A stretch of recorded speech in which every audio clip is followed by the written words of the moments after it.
If you're a company that sells products or services, you're going to want to hear why the top 5 direct-to-consumer trends will help you build your business faster and set you up for long-term success. How do I know? We've been doing it for the biggest brands in the world for over 30 years. So today on This Works Marketing, we're going to talk about the 5 top trends of direct-to-consumer businesses in 2019. And you came across an article, and we're going to elaborate on it a little bit because we have a lot of knowledge here. So what was the first trend of 2019? Right. So let me start by saying this is an article from Retail Dive, and it's an opinion piece by Alex Song, but it's just really interesting because it certainly jives with what we're experiencing in our business. So I thought it might be fun to talk about. And we know as professionals and as consumers that the digital economy has reshaped how we interact with products and how we're introduced to products. So it wasn't long ago when people were saying, oh, retail's going to die. It's, the malls are going to go away. I think they're condensing, but they're not dying. And here's specific evidence to that. Right. So number 1 in the 5 biggest DTC trends of 2019, online and offline brands are blending. And this makes a lot of sense to me. We were in New York about a month ago, and I wanted to go see the store for the direct-to-consumer luggage brand Away, because I heard about it had its own store. And you like it. And I like it. But I've been hearing them on the radio, and I've seen some television, I've seen them digitally, and this is a perfect example of a company that started with direct-to-consumer in digital, and now they have their own store. And I was wondering why, and I heard one of the founders talk about it, because they want a showplace. They want a showplace where they can show off their product and people can touch it, feel it. You can order it there. You can walk away with it with you. But there's still that untangible part of digital and online that you can't see and feel and get a real... People still like to kick the tires. Yeah. I mean, sight unseen is tough for some people. Right. So these online and offline brands are blending. Right. They're blending to these stores, these experiences. Just think about pop-up shops and things like that. You see Harry's. Harry started on digital. Casper's, the mattress company. Casper, the mattress company. I mean, who doesn't want to try and touch and feel a mattress? Now, they've done very well not doing that with their money-back guarantee and sending it back. But for still a lot of people, they want to see it, touch it, feel it. And they're in other mattress stores where they created some collaborations or partnerships, which I think is absolutely brilliant. Which means what? And we all know this, that online, you can only spend so much. You can only scale your business so much. And you've got to be able to expand beyond that if you're going to grow your business. Right. And the obvious way to do that is to get into retail where people maybe haven't seen your product online or they're reluctant to buy because, again, they want to kick the tires. And that's where you layer television on top of the online advertising, where wherever your consumer is consuming their information, you're gonna get to them. Now, getting to that store is going to give that experience that they're looking for. And Harry's is another example where you can get Harry's at Target, but it started digitally. It started there. But now they have these retail show places. And if you go down the aisle of Target, there is a whole section that's just Harry's. And it looks great, and it separates itself from all of the confusion I call from the consumer packaged goods, but it makes an experience. So when you've heard about it and you see it in the store, it's just jiving. It's working well. Can you tell everybody what Harry's is? Harry's are men's shaving products, blades, beard foam, all that kind of stuff. So that kind of will give us a lead into our next number 2 of the 5 biggest D2C trends in 2019. Traditional retailers are moving into DTC with the help of big data. So data is everything, and if your product's in retail, you don't have access to the people who are buying your products. You don't know where they live unless they send in a warranty card. You don't know how to get in touch with them. So in a way, a warranty card was data for the big companies, and that's so changed. Right. So Now, if you have a product in retail, you also want to have that first-party data so that you can learn how to engage with your customer and kind of be on top of that relationship. What might they want next? What don't they like? What do they like? So that engagement is important to everybody who has a product. So retailers are moving into D2C. And the reason I wanted you to talk about what Harry's is because we have a client, Wall, who is a big retail brand, and they had a great shaver product that was on the market, and people didn't know what it did. It's the greatest product. Yeah. And so Wall came to television and had a very successful campaign for their vacuum shaver. The vacuum trimmer. And, when people, like you said, when people walk down the aisle of Target or wherever they shop and they saw it in vacuum trimmer, it was hard to kind of create it. But then if they saw it, whether it was online or on television, they saw the demonstrations, they saw people using it, their testimonials, and that moved product off the shelves. It and that really did. And it gave them that first tier data that they weren't getting before. And then we're seeing that more and more every day. Pure, the water filtration company, same thing, and a couple of others we can't talk about because we're in the middle of these campaigns, but these large companies are going direct to consumer because they want to not only move all channels, but they want to start gathering data that has just been a void to them for so long. Right. And I love the fact that, these changes in digital have forced retailers to figure out how to do business differently, but still maintain a footprint. And so that's happening, and it's a good thing. Change, as difficult as it is, as we all know, can be really good. Yep. And I think it's making a big difference in big brands and selling their products and services. Right. Okay, the number 3 on the top 5 things in D2C. D2C brands are on the move to own categories. So if we go back to a company like Casper that started online, they're a mattress company. They are expanding their product line. So they're moving into things like a nightlight, a pillow, and dog beds. So like anybody with a product, you end up expanding your category for more market share, more customers, more of all those good things. Right, but at the end of the day, they are owning that sleep solution for the entire family. They want to own the bedroom. They want to own the bed. They want to own the pet area. They want to own anything that has to do with sleep.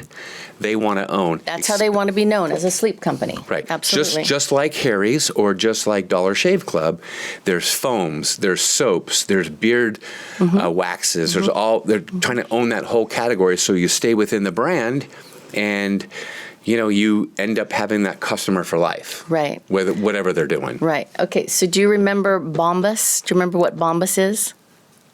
No. We've laughed about this. Bombas is a sock company, and we've heard it advertised on the radio. Right. And you say to me, "Oh my gosh, really? People are socks? Come on, how is this happening?" But Bombas, like I mentioned, I've heard them on the radio, and they've been a digital brand, and they're growing now, but into cotton T-shirts. They want to be known as a comfort company. Right. So the great thing is that in digital, you're branding as well. You're selling product, but you're branding, right? And then when you expand your brand products, you're known like Mercedes-Benz is known as a luxury car, right? Right. Bombas is going to be known as the comfort company. Right. Casper's the sleep company. Yeah, and that value proposition that each one of those brands have needs to flow into each one of those products. Like you say, Mercedes, whether it's a lower cost, it's still got that Mercedes value proposition of prestige. And Casper has comfort or cool or whatever those types of things. And what's interesting to me is what we've been doing for years in direct response is we would always ask our clients, we have this hero product that we're going to sell, and we talk about it. And we sell it, we demonstrate it, and we do everything that is necessary. And then we say, do you have any complementary products that we can add on to, get an average order value up higher? And, that's really the same thing. They're owning this category through direct response on television. We're just doing it through upsells and differently. But I think a lot of the D2C brands are learning from that and becoming they be becoming juggernauts. I mean, I can imagine that if I were away, I would have, and they do have some of this stuff, but they have travel notebooks, they have accessory bags, they have DOP kits, they have all that kind of stuff amongst the brand, and they're growing throughout every single item that they can in that brand, and making it that cool, chic feel, look. Yep. Okay, number 4, D2C brands are embracing Amazon as a partner. So this is interesting because there's mixed feelings in regard to how some products work with Amazon. And the reality is some companies have seen Amazon as a threat, but now they're really embracing Amazon as well because, again, Amazon really is a retailer. A distribution channel. It's a distribution channel, but it's like a giant retailer. It just happens to be online. So in most cases, you're not going to own that first-party data, which is the downside. But again, it opens you up to a whole other marketplace that you might not get to if you're not on Amazon. And I say that one of the most important things about D2C brands being on Amazon is the fact that they can control that. Well, not so much control their message, but you have to think about, how do you control your pricing? You have to really, strategically, you have to think about where your product is going to appear, how it's going to appear, because you have to create a friction-free environment for your customer. If they choose to buy your product on Amazon, give them that opportunity.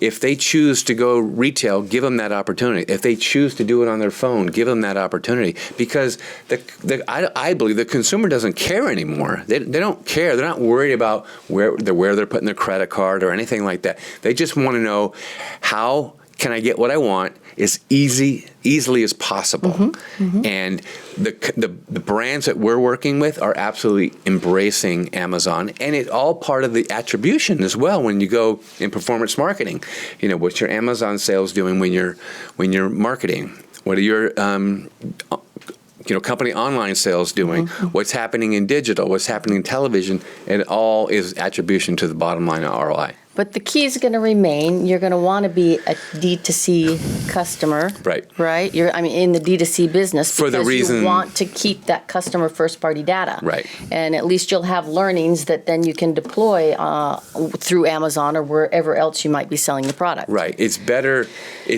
to not have that, I think it's better to not have that first-tier data somewhere like Amazon and lose the sale altogether. Right. Because they may have a great experience and they're coming back time and time again. Okay. Number 5 on the biggest D2C trends of 2019, and this is a fun one. I like this one. D2C agencies are launching their own brands. So the reality is here, and it's fun to read about some of these agencies who are starting their own D2C brands. When you're in it on a day-to-day basis like we are, and you help other companies and products grow their businesses to the extent that we do, it could be fun to try and do that with your own brand. And many agencies are doing that with their own brands. When you say agencies, explain that. Advertising agencies, creative agencies. Are starting their own brands. Yes. Wow. Because they know how to do it, they see the success of it, and they want to do it. And in fact, one agency's closing down and reopening under a whole new model to launch a D2C brand. Yeah, I think that's amazing. And we can relate to that because we are right in the middle of launching our own D2C brand of a product that we were involved before, but we're bringing it back because why? We know the ins and outs, and we help our clients do it every day, and it's fun. It's fun. It's fun to do. Makes a lot. It makes. And it's kind of put your money where your mouth is, right? We put our money where our mouth is. Yeah. So this is interesting about 2019. So I think that what this tells me, and I think what it tells anybody watching, is the fact that D2C is growing. It's the fastest growing category. It's not going away. It's maturing, and then when I say maturing, the brothers, the sisters, the aunts, the uncles, the Amazons, all these other channels are all part of the same family. That is at the end of the day, it is creating an experience and giving the customer the ability to buy whatever they want, wherever they want, as easily as possible. Right. And then when you can layer on some type of information and demonstration on top of that through television, the customer's so much more informed and Right. educated. Right. And a good informed customer is a customer who buys. Right. So there's just one more point in this article that I think is really good and interesting to think about for the D2C companies. A challenge may be striking that balance between driving longevity with your customers and keeping that customer with you for a long time, and yet on the other side meeting shorter term expectations, whatever that might be. A challenge is meeting short-term expectations. It's striking that balance between you gotta have the lifetime value of this customer. But then you got to be successful out of the gate. But you've got to be very nimble, and you've got to move and change and do what customers are asking for. So Right. it's not easy, that's for sure. And that's a challenge that I think everyone will have to deal with. And I think the best way to drive long-term customer value is to be prepared ahead of time. What are the complementary products you're going to have with your D2C brand that you're going to launch? Whether you upsell them or whether you release them later on and keep that customer engaged, you have to kind of test that out. But the other part of it is when you have a great product that people are reacting to and they really like what you're doing with the brand and all that kind of stuff, the best thing at that point is now you can ask your customers what they want next. Instead of you going out and making it, ask them what they want. Then you go make it. That's long-term customer value because you are providing an answer to their question. Agree. Yep. Hope that's helpful.